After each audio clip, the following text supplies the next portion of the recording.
Alhamdulillahilladzi anzala sakinata fi qulubil mu'minin liyazdadu imanan ma'a imanihim.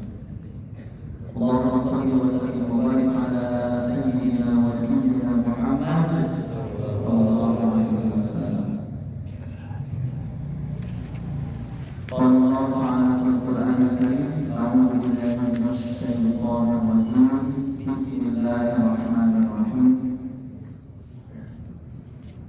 La in syakartum la azidanakum wa la in kafartum inna 'adzabi lasyadid. Alhamdulillah, puji segala syukur wa sami panjatkeun ka Gusti Maha Suci Allah Subhanahu wa taala. Dina ieu urang sadayana biasa pembel, biasa melaksanakeun ibadah babarengan mulia segala amal ibadah yang urang laksanakeun ditampi ku Allah Subhanahu wa taala kalayan menjadi pahala insyaallah jadi bekal urang. Sallallahu alaihi wasallam mulia dilimpah curahkeun ka junjungan urang sadayana Nabi Muhammad sallallahu alaihi wasallam, ka kulawargina, ka para sahabatna, sareng ka urang sadayana salaku umatna insyaallah istiqomah di yaumil akhir. Alhamdulillah. Ngerti kan kalau saya boleh bersedia? Ngerti Pak, atas Pak. Ngerti ya? Banyak ngerti ya? Alhamdulillah. Saya hormati para sholat, Bapak Ibu Dewan Guru, Sekretaris Divisi Satu Romas yang di pagi ini berbahagia serta anak-anak sekalian.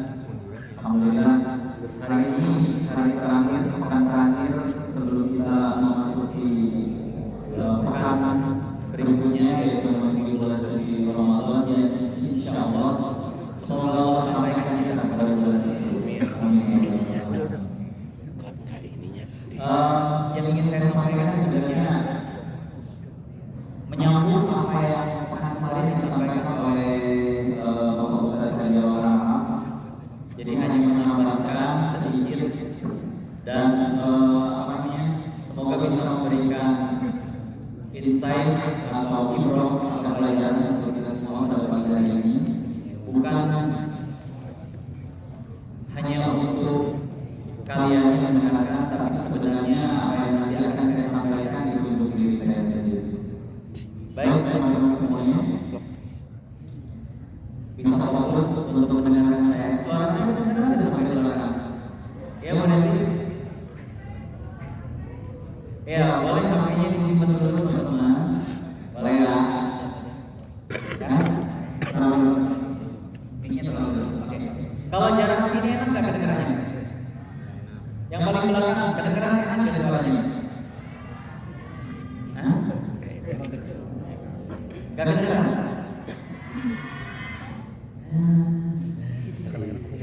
Oke.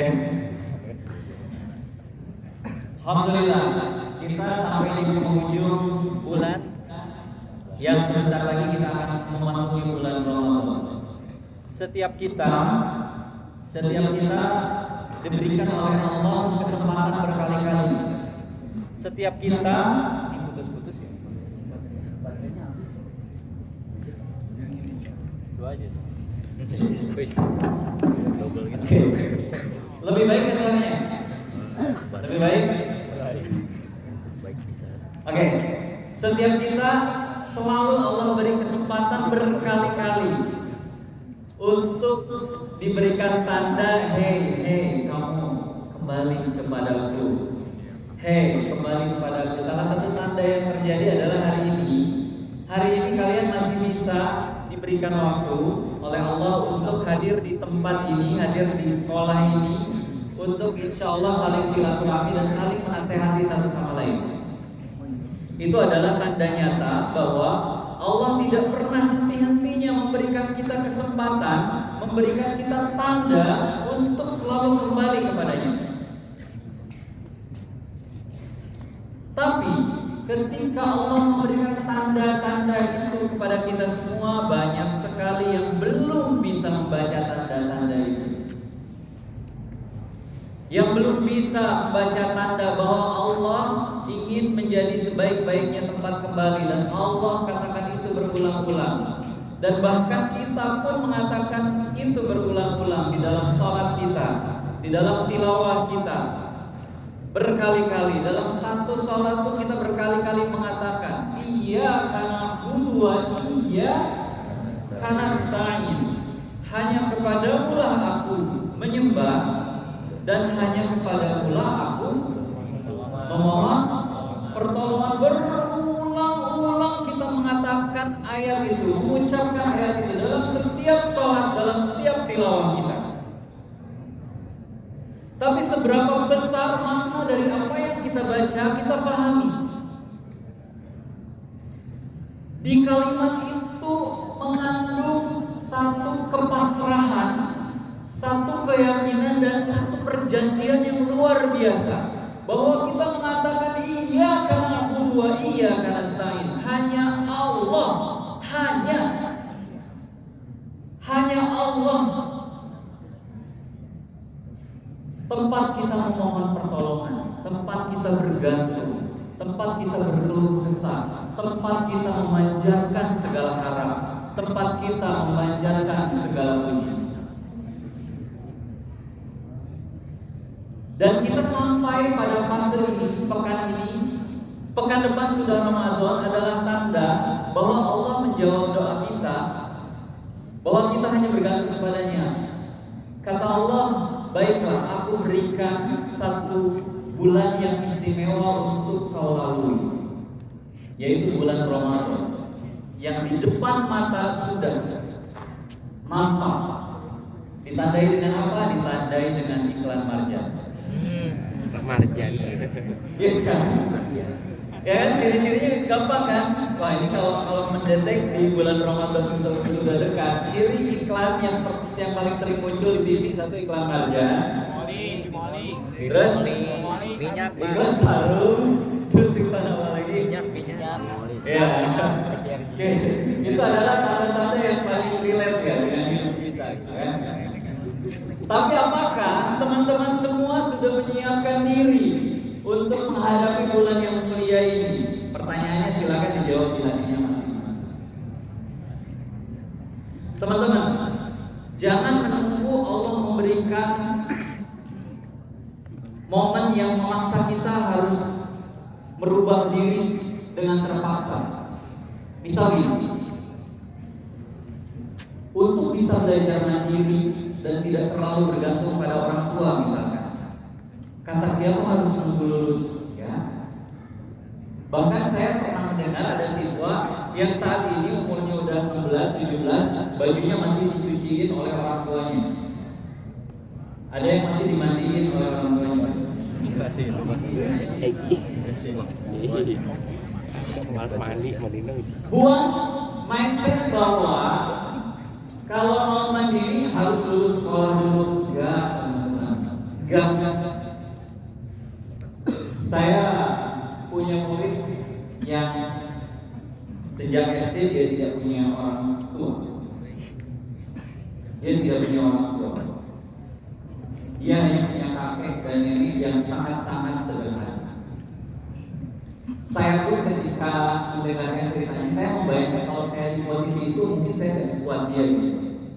Maksud saya gini, jangan sampai Allah memaksa kita untuk berubah dengan cara yang lebih ekstrim. Ketika Allah sudah ngasih tanda-tandanya dengan cara-cara yang sederhana, yuk kita mulai untuk hijrah. Untuk hijrah minal zulumati ilan nur. Dari kebodohan ke kecerdasan, dari kemaksiatan ke ibadah.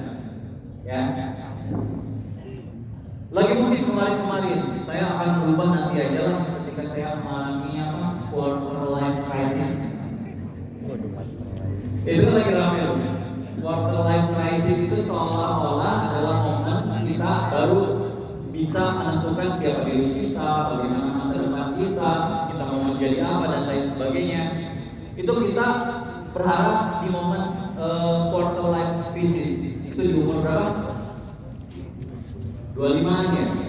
Hey, ketika kalian memahami misalkan seperti itu, nantilah saya mau perubahannya itu ketika mengalami momen quarter life crisis di umur 25. Pertanyaannya, kamu yakin umur kamu sampai itu? Pertanyaan, kamu yakin umur kamu sampai di situ? Kan? Nantilah saya mau membahagiakan orang tuanya pas nanti saya udah kerja. Hey, kamu yakin sampai umurnya sampai sana? Untuk bisa melakukan hal-hal seperti itu, gak usah tunggu nanti. Membahagiakan mereka itu dengan cara-cara yang sederhana yang bisa dilakukan detik ini. Banyak yang bisa kalian lakukan. Tanya kepada diri kalian, lebih banyak menyakiti atau membahagiakan? Kalian lebih tahu. Dan kalian pun sebenarnya tahu bagaimana cara hal apa saja yang bisa dilakukan yang membuat orang tua kalian bahagia. Kalian tahu. Kalian tahu semuanya. Nah, teman-teman, jadikan bulan Ramadan ini adalah bulan seperti tadi, quarter life crisis-nya hidup kita. Kalau dalam pewayangan, jadikan bulan Ramadan itu adalah bulan yang menjadi kawah candra di mukanya kalian. Bulan yang menjadi momen di mana kalian berubah menjadi jauh lebih baik dibanding hari-hari sebelumnya, seperti yang diinginkan Rasulullah SAW. Man kana yawmuhu khairun min amsihi fahuwa robihun. Barang siapa yang hari ini jauh lebih baik daripada hari kemarin, maka dia tergolong orang-orang yang beruntung. Barang siapa yang hari ini sama dengan hari kemarin, maka dia orang yang merugi. Barang siapa yang hari ini jauh lebih buruk daripada hari kemarin, maka dia orang yang celaka. Dan setiap hari kita secara tidak sadar selalu memilih mau menjadi apa? Mau menjadi lebih baik kah? Mau menjadi lebih buruk kah? Atau mau biasa aja seperti hari-hari sebelumnya? Itu setiap hari ketika kita membuka mata, bangun tidur, setiap hari kita memilih itu. Disadari atau tidak disadari. Dan kalian coba tanyakan kepada diri sendiri, mana yang lebih sering kalian pilih?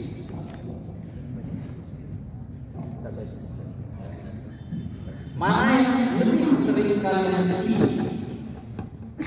Ketika kalian buka mata tadi pagi, memilih untuk jadi lebih baik daripada hari kemarin kan? Memilih untuk menjalani hidup sama saja dengan hari kemarin kan? Atau justru memilih untuk hidup jauh lebih buruk daripada hari kemarin? Itu pilihan. Pilihan yang faktor eksternal diri kalian tidak bisa mengendalikan. Orang tua kalian melahirkan kalian, menafkahi kalian, membiayai kalian, tapi tidak bisa mengendalikan kalian sampai sejauh ini. Yang hanya bisa mengendalikan diri kalian, yang hanya bisa menentukan kalian mau bagaimana ke depannya hanya diri kalian sendiri. So, bagaimana Pak untuk menciptakan pribadi yang memiliki value, yang memiliki integritas yang baik, yang memiliki kesalehan yang baik? Langkah sederhana dan ini saya yakin kalian juga tahu, maka sederhananya adalah mulai berkumpul dengan orang-orang yang punya frekuensi baik. Mulai berkumpul dengan orang-orang yang memiliki kesalehan yang bisa menularkan kesalehan kepada kamu. Siapa yang sesat sih? Itu hal paling sederhana yang paling bisa dilakukan. Pak, bagaimana kalau lingkungan saya terlalu toksik buat diri saya? Bagaimana kalau lingkungan saya ternyata terlalu banyak memberikan dampak negatif kepada diri saya? Teman-teman, Rasulullah mengalami hal ini. Fase dakwah di Makkah itu, jangan kalian kira mulus tidak ada hambatan, justru tantangannya bertubi-tubi dan luar biasa. Bahkan Rasulullah sampai pada fase hampir putus asa ketika menciarkan Islam di Makkah. Ketika Rasulullah hampir pada fase itu, maka perintah dari Allah itu bukan terus berjuang di tempat itu, tapi perintah Allah adalah hijrah, move on, bergerak untuk pindah bergerak untuk pergi dari situ. Ketika dominasi teman kalian adalah teman yang tidak bisa mengajak kalian kepada kebaikan, pelan-pelan mulai tinggal, pelan-pelan mulai jauh. Syukur-syukur kalian justru bisa menjadi pewarna bagi teman-teman kalian yang selalu memberi dampak buruk. Pilihan hidup hanya dua, mau terwarnai atau diwarnai. Mau terwarnai atau diwarnai. Warna. Ketika kalian memilih saya ingin mewarnai, maka pilihan itu sulit, pasti sangat sulit. Karena untuk mewarnai butuh ilmu, butuh wawasan, butuh pengetahuan, butuh banyak yang harus disiapkan. Karena orang yang bisa berdampak hanyalah orang-orang yang menyiapkan dan memantaskan dirinya untuk berdampak. Jangan mimpi untuk merubah seseorang, jangan di satu wilayah atau jangan mimpi untuk merubah seseorang ketika kalian tidak bisa untuk memimpin diri kalian sendiri. Puasa, teman-teman, puasa itu sebenarnya tujuan utamanya adalah membentuk pribadi diri sendiri yang kuat untuk kamu bisa benar-benar mengendalikan diri kamu. Karena ini, dalam puasa kan kita bisa saja melakukan hal-hal yang dilarang dan kita melakukannya itu diam-diam tanpa diketahui orang lain. Itu sangat bisa dan sangat mungkin. Ketika kamu di tengah hari jam 12 haus, lapar, orang tua kamu bisa dihindari untuk kamu melakukan hal-hal yang membatalkan puasa. Ya, saya guru di sini semua bisa mudah sekali. Tapi kendali puasa itu ada dalam diri kalian. Ada dalam diri kalian. Mau melakukan hal yang membatalkan puasa atau tidak, itu pilihannya ada di hati dan pikiran kalian. Jadi puasa itu hal penting, pelajaran yang ingin diberikan dalam puasa adalah bagaimana kita mengendalikan diri kita, bagaimana kita mengontrol diri kita, bagaimana kita menyetir diri kita sesuai dengan keinginan dan tuntunan yang Allah mau. Ya, memang Allah itu menakdirkan kita kecenderungan pada yang baik dan buruk. Ya, betul. Fa'alhamaha fujuraha wa taqwaha. Kita mau jadi pribadi yang fujur, yang tidak takwa, bisa. Kita mau menjadi pribadi yang takwa, bisa. Allah anugerahkan tuh, dua-duanya Allah kasih. Dan justru itulah yang membuat kita jauh lebih mulia bahkan dari malaikat. Malaikat ketika diperintahkan Allah tidak memiliki opsi untuk mengatakan tidak. Ketika Allah memerintahkan malaikat untuk sujud, selamanya dia akan sujud, tidak akan pernah berpaling dan beranjak. Tapi manusia, Allah beri kecenderungan dua-duanya. Justru inilah yang membuat kita memiliki value yang berbeda dari makhluk Allah yang diciptakan yang lain. Bahkan ini juga yang membuat iblis tidak mau menyembah Adam. Karena kita diberikan sesuatu yang luar biasa, pikiran, al-aql, pikiran. Makanya dalam Islam gak hanya cukup balik. Ya. Kalau fase balik itu pertumbuhan. Siapapun akan sampai pada fase balik. Karena itu pertumbuhan. Tapi akil balik adalah pilihan. Berakal itu adalah pilihan. Tidak semua yang sudah balik berakal. Konteksnya gini, bukan berarti nggak banyak yang punya akal ya, tapi banyak yang belum bisa memaksimalkan pikirannya. Padahal Allah berkali-kali di dalam Al-Quran di ujung ayat itu banyak sekali yang bunyinya la ayatal liqaumi yatafakkarun. La ayatal liqaumi ulil albab. Itu semua sebenarnya itu nantang kita semua untuk menggunakan akal dan pikiran kita untuk dimaksimalkan. Memaksimalkan potensi semua akal yang Allah berikan. Berkali-kali Allah mengatakan itu. Lantas, kenapa di antara kita, terutama teman-teman semuanya masih sekolah, banyak melakukan hal-hal yang tidak pernah difikirkan terlebih dahulu. Misal, kamu melakukan hal tidak terpuji, misalkan bolos sekolah ya, ini hal sederhana. Atau dengan sengaja bergerombol untuk melakukan kegiatan-kegiatan yang tidak berfaedah, nongkrong, rokok dan lain sebagainya. Dan menurut saya itu adalah tindakan-tindakan yang kamu lakukan itu, tapi kamu gak pikirin dulu sebelumnya. Orang dewasa adalah orang yang bisa memilah mana yang harus dilakukan, mana yang tidak boleh dilakukan. Dan ketika apa yang dilakukannya sama sekali tidak berdampak baik kepada dirinya, maka orang dewasa, orang yang berpikir akan melakukan hal yang lebih bermanfaat buat dia, bukan melakukan hal-hal tersebut. Ini contoh sederhana bahwa kita tidak atau belum memaksimalkan anugerah Allah yang disebut dengan akal pada diri kita.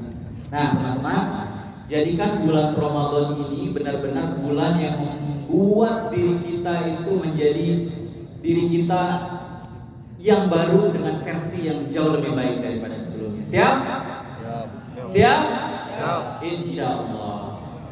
Jadikan bulan Ramadan bukan hanya bulan yang berlalu, bulan yang tidak memiliki makna, tapi jadikan bulan Ramadan ini momentum yang benar-benar membuat diri kalian lebih berkualitas, lebih memiliki value, lebih berkarakter, dan lebih saleh dan takwa seperti yang Allah inginkan di ayat surat Al-Baqarah. Ada yang apa? Perintah puasa? Ayatnya? Ayat 1 gimana bunyinya? Coba.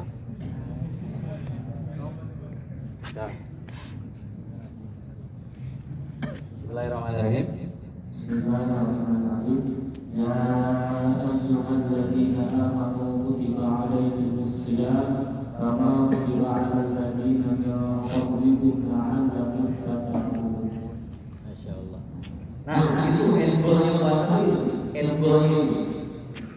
Jadi ketika kalian melakukan puasa kemudian hanya merasakan letih, lesu, haus, dalam galapan saja, ingat di ayat itu bukan itu yang Allah inginkan, bukan hanya itu, tapi tattaqun. Inna akramakum indallahi atqakum. Orang yang paling mulia di sisi Allah, di hadapan Allah, bukan orang yang tinggi jabatannya, banyak hartanya, populer namanya, bukan. Tapi yang Allah cintai adalah orang yang paling bertakwa di antara kalian. Semoga Allah menjadikan kita semua pribadi-pribadi yang berubah menjadi jauh lebih baik, menjadi orang-orang yang bertakwa setelah bulan Ramadan. Itu saja dari saya. Terima kasih atas perhatiannya. Maaf